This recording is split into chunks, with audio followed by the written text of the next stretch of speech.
Buenas, mi intención investigativa se titula Fundamentación Pedagógica y Teórica del Modelo No Educativo Macujo-Coyo del Pueblo Cancuamo como proyecto de colonial. Mi nombre es Andrés Pastrana Salas y les voy a desarrollar un poco qué consiste mi proyecto.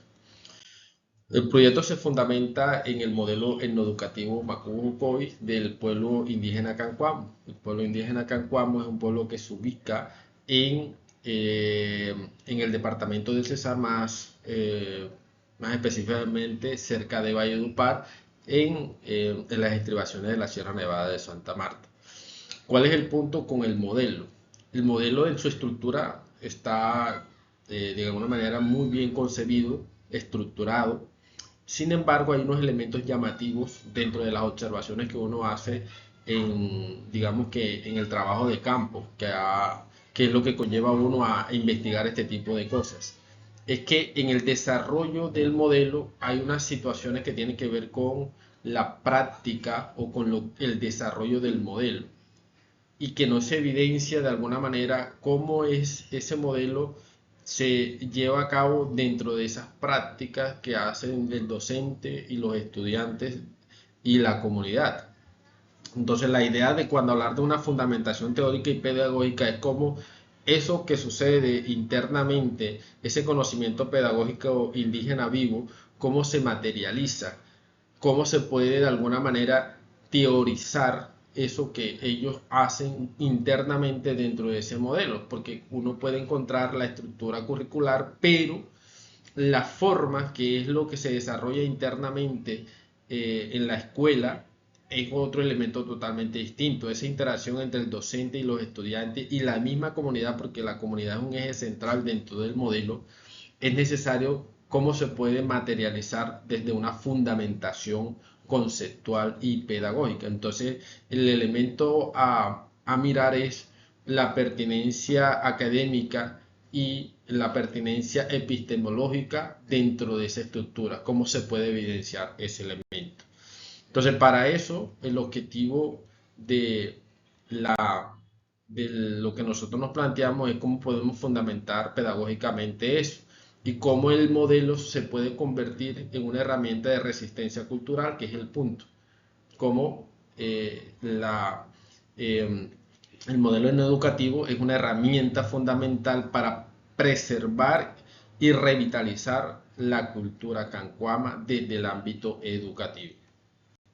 Obviamente que los específicos o en este caso los objetivos específicos están dados por sistematizar las prácticas pedagógicas y esto es tratando de describir la metodología, el contexto, con los actores que intervienen. También tenemos que explicitar los principios epistemológicos, cosmogónicos, es decir, cuál es su visión de mundo, cómo ellos analizan las realidades que acontecen, porque son situaciones totalmente diferentes.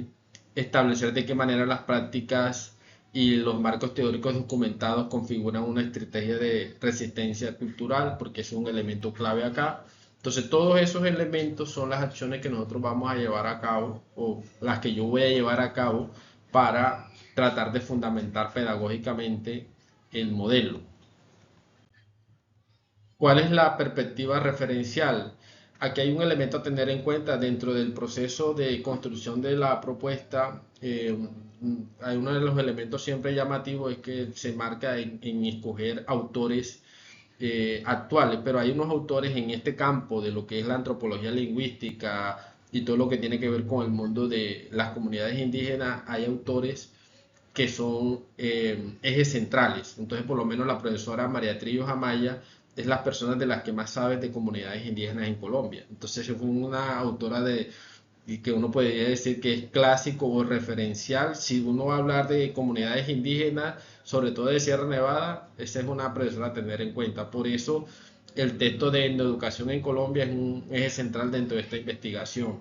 Luego tenemos otro autor como Lingui Sánchez y García Galván que nos abordan la idea de la decolonización en la educación en Latinoamérica, que es una perspectiva un poco más general.